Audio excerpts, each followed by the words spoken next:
दवाई अरे फिर यूं मरेगा, और उसको चैन सा हुआ दवाई छोटे पाछे। तो घर वाले उसको 5 दिन के बाद डॉक्टर के पास ले गए।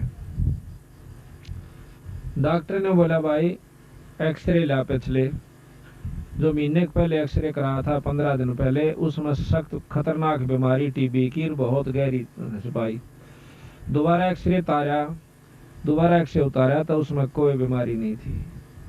डॉक्टर ने बोला आसपास दवाई मत खाइए, तेरा नुकसान कर सकती है। बोल सतगुरुदेव की। देखो ये परमात्मा के गुण होया करें, और परमात्मा लाभ दे से तार के माँ का यानी गुरु, पूरा गुरु हो और उस गुरु में कह वो लाभ दिया करे। वैसे आम गुरु मेरे महाराज के अंधे गूंगे गुरु गणे ये लंगड़े लोभी लाख, और साहेब से परिचय नहीं और का बनावत साख। ईश्वर से तो जुड़े नहीं और दुनिया में बनाए बैठे हैं। आप भी नरक में गधे बनेंगे, गेला उनके वो बनेंगे चेले, उड़े नरक में लौटेंगे और उड़े के कुतिया के पेट में कुतरू बने का होंगे सारे गुरु चेले। तो इस दुख से बचने के लिए हमने पूरे गुरु की तलाश करनी चाहिए। ये मनुष्य जन्म बड़का खेल नहीं है कि फिर मिल जाएगा। एक अनाड़ी का फंसका अपनी जन्म बर्बाद नहीं करना चाहिए। गुरु की पूर्ण रूप से परख करके जब इसे से सुख देने लग रहा हो, यही जन्म है तो आगे बिराना के साथ ठाठ देगा। और जब यही कोई सुख नहीं है तो आगे कोई लाभ की उम्मीद ना करिए उनसे। कोई नौका आगे सतलोक भेज देंगे, एक स्वर्ग में भेज देंगे, ये भंडारण की बात से। जब हम तो यहाँ तो कैर हो रहा घर में और वहां फिर स्वर्ग में, तो यही सुख हो गया तो यहीं पर स्वर्ग से शुरू हो जाएगा और आगे भी आपको लाभ मिलेगा, वैसे नहीं मिलेगा। तो इस प्रकार बताया है कि जिस घर में ऐसे सुथरे समागम शुरू हो जाते हैं उनके ना जाने कितने दुख परमात्मा दूर करा कर। तो इसलिए बताया कि सत्संग के बिना इस जीवन में ज्ञान नहीं होता। सत्संग में आप देख लो कितने गाय हो, साबित काम में बल्कि निंदक ज्यादा होंगे और इस बात को सराहने वाले कम मिलेंगे। क्यों? उनको बेरा नहीं बेचारा। जब ज्ञान हो जाएगा कि यह चीज बहुत बढ़िया है और इसका ज्ञान हो, यहाँ वह बैठे कोई सुने, वो बिना सुने तो कोई कुछ कह रहा होगा, कोई कुछ कह रहा है। सच्ची बात को सुनने में भी कष्ट होता है। यहाँ का बैठे सुने फिर उसको अजमा कर देखें। हम किसी को बुरा नहीं सिखाते। कोई बीड़ी शराब मांस तमाकू से पीछा छुटवाते हैं और परमात्मा के नाम पर लावासा। दारू पीने वाले को के बच्चों पर कितना बुरा असर पड़ता है, हुक्का पीने वाले पर कितना बुरा असर पड़ता है। एक दारू पीने वाला और हुक्का पीने वाला भी हमारे को जो बुरा बतावा है तो हमने उसकी बुद्धि का बेड़ा पट रहा है। वो कितने दिमाग उसके अंदर है। आप तो सारे काम करे, ताश भी खेले और वो भी सत्संग की निंदा करता है, तो आप हिसाब ला लियो वो कितना कामिल आदमी है जो हमारी निंदा करता है। फिर निंदक के बारे में कबीर साहब ने कहा है कि निंदक मेरा नाम रो और बसो ना मुझसे दूर। भाई गाम गौरव गंदगी साफ करा करे सूर। जो गाम गौरव गंदगी हो से उसने सूराए का काम हो से उस गंदगी ने साफ करने का। निंदक जो भगत का होता है वो सबसे प्यारा हो से उसका, वो उसके सारे अड़ंगे साफ करता है, उसकी सारी बुराई ना आप ले लेता है। इसी प्रकार कहा है कि जब तक हम सत्संग में नहीं आवांगे तो हमने क्या का ज्ञान नहीं होगा। अब सत्संग ये भी नहीं जरूरी होता कि लाखों आदमी इकट्ठे हो जाए जब बस सत्संग हुआ करे। दो भाई बैठ के ईश्वर की चर्चा कर ले, वो भी सत्संग कहलाता है। हो सकता है उसकी उसी में सद्बुद्धि आ जाए और नाम लेने की चेष्टा बन जाए। इसलिए बताया सत्संग मोक्ष की दारा, कोई समझ राम का प्यार। सत्संग मोक्ष की दारा, कोई समझ राम का प्यार। अब सत्संग का सुनना कोई बड़ी बात नहीं, सत्संग तो बहुत सुन लिए होंगे, पर उसको समझना नाम सत्संग का उसे। अगर समझाएंगे नहीं तो सुनी सुनाई बातों पर कोई लाभ नहीं होगा जब तक हम समझेंगे नहीं। कैसे? जैसे मीराबाई ने समझा और शेऊ नाम के एक संबंध ने समझा, शेऊ ने समझा, इनका नाम सत्संग समझना उसे। किस प्रकार कि मीराबाई ने एक बारात देखी और उसमें दूल्हा देखा सजा धजा, सिर पर उसका मुकुट मोड़ और अच्छे उसकी खूब छवि। इसने देख के वह मीराबाई बालक सी थी ने बोली, माँ यू कौन से? यू फलानी का बनडा से। ने बोली माँ मेरा भी बनडा ला दे। बालक थी 5, 7, 10 साल की, उसने ज्ञान नहीं था यू के खेल से। रोन लागी, हाय मेरा भी बनड़ा ला दे, मेरा भी बनड़ा ला दे। उसने उठाकर कृष्ण भगवान की मूर्ति जो कि 1.5 हाथ के करीब थी, बहुत सुंदर मुकुट सजा रखा था, गल में माला डाल रखी थी, उस बनड़े से भी ज्यादा उस सजा हुआ था, वो ला करके उसको दे दिया। ले बेटी यू तेरा बनड़ा के नाम से कृष्ण भगवान। उस दिन पाछे उस मीराबाई ने उस ईश्वर को परमात्मा भगवान रूप में समझ कर और उससे अपना पति स्वीकार कर लिया। और साथ में ये गुण बताया उसकी माँ ने जितना बेरा था कि ये परमात्मा है, ये कभी मरता नहीं, अजर अमर है, और इसके साथ जुड़ जाने से बहुत लाभ होता है, सुख देता है, स्वर्ग में पहुंचा देता है, मुक्ति कर देता है। इन गुणों का ज्ञान करके मीराबाई उनसे बहुत प्यार करती थी, और जैसे भी टूटे फूटे शब्द थे वो अपने गाया करती थी, ईश्वर को याद किया करती थी, नाम जाप किया करती। तो मीराबाई की मुक्ति का साधन बना, लेकिन बना जब वो गुरु से नाम ले लिया, क्योंकि पिछले संस्कार थे उसके जो प्रबल परमात्मा में रुचि बनी हुई थी, पिछले जन्मों का तप भजन उसके साथ था।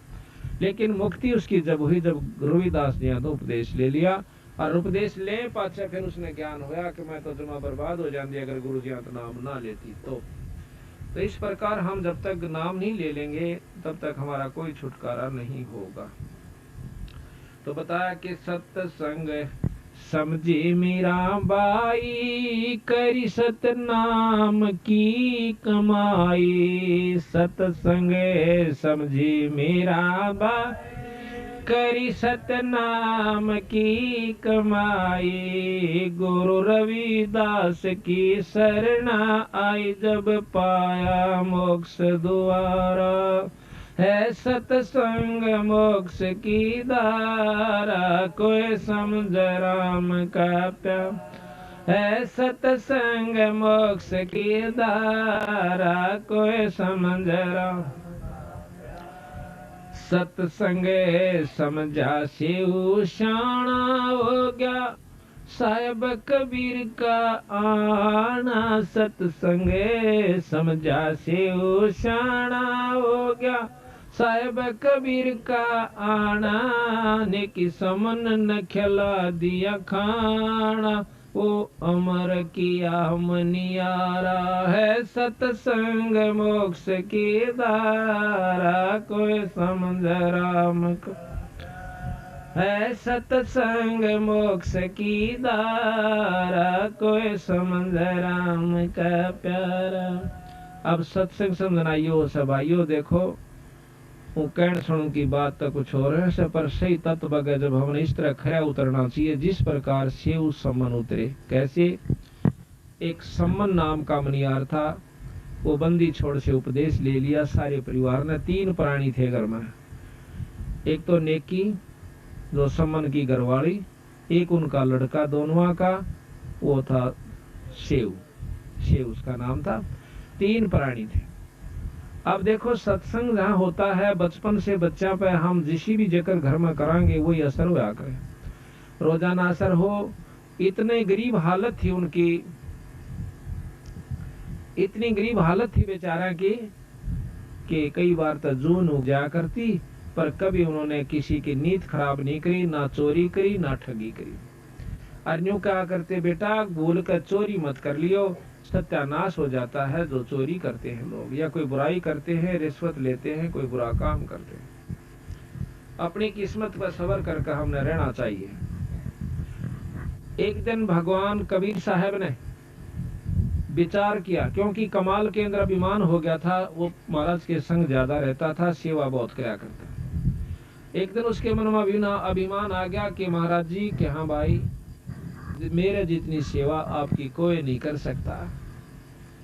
अब अभिमान चाहे माया का आ जाओ, चाहे वजन का आ जाओ, और भाई चाहे किसी शरीर का, चाहे औलाद का, चाहे संतान का, राज का, वो नष्ट कर दिया कर, भक्ति खत्म हो जाती है।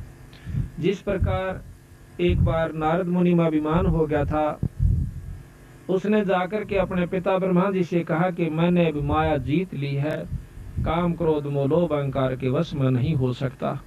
ब्रह्मा जी कहने लगे, पुत्र मेरा आज्ञा तो कह दी है, पर और जो करना करिए कितना। उसने सोची, क्योंकि बालक ने मना करे ना दूना चला करे उसका नहीं, बालक तक ये था पूरा अच्छे पूरे संत थे। फिर उसके मन में आई पिताजी तने कहीं जाकर जब चीज उपलब्ध कर ली मैंने जीत ली है तो बताने में क्या डर से। उसने जाके शंकर भगवान से जिक्र कर दिया कि ऐसे जी मैंने माया को काम क्रोध मोह लोभ अहंकार में किसी काबू में नहीं आऊंगा, मैंने माया जीत ली है। ने बोला भाई देखो वह बात है तेरी ठीक से, नारद जी संता के काम तो ये होया करे पर इसका कित विष्णु भगवान आगे जिक्र ना करिए। उन्हें सोची ने कहा कर पिताजी भी ने कहे था ये भी ने कहे जा कह विष्णु जी आगे फिर कह दिया कहा भाई नारद जी कहा गया महाराज। और भाई ठीक ठाक मौज होगी महाराज। ने बोला जी एक उपलब्धि मैंने आज कर ली। क्या कर ली भाई कि मैं किसी माया के काबू में नहीं आऊंगा, मैंने बेरा पट गया कि संसार कुछ नहीं है, हाँ, और मैंने सब क्या पे काबू कर लिया। वाह बेटा वाह, बहुत अच्छा कराया। विष्णु भगवान ने सोचा कि देख शंकर जी का बस में को नहीं आया कामदेव, और यू कर लिया ये कहीं फुटे भागी भी चौधरी पाकेगा और यू गधा बनेगा, फिर जाकर इसका समाधान होना चाहिए। ने बोला ठीक है बेटा बहुत बढ़िया करा शाबाश। अब यूं कह के नारद जी चल पड़ा तो रास्ते में एक मायावी महल एक नगर बनाया। उस नगर के राजा की कन्या की शादी का उपलक्ष्य हुआ। उसमें बहुत से राजा इकट्ठे हुए। अब उसने नारद ने पूछा रहा ये की रोड़ा सा हो रहा, बाजे बाजो लाग रहे और भाई बड़ा खूब धूमधाम हो रही। किसी ने बता दिया कि यहाँ फलाने राजा की कन्या का विवाह है। नारद ने सोचा चल देख लेते। अब मन में आता है कि क्यों ना यहाँ शादी करवा लूं, पर शादी तेरी हो क्यों कर, कन्या बहुत खूबसूरत और तेरी सूरत ठीक को नहीं। तो उसने भगवान के विष्णु से अर्ज करी कि मुझे अपना रूप दे दे। अब भगवान विष्णु प्रकट हुए, कहने बोलो ऋषिवर क्या चाहिए कि ऐसे ऐसे कन्या का विवाह है और उसने अपना पति चुनना है और जो खूबसूरत पति होगा उसको चुनेगी, आप मुझे अपना रूप दे दीजिए।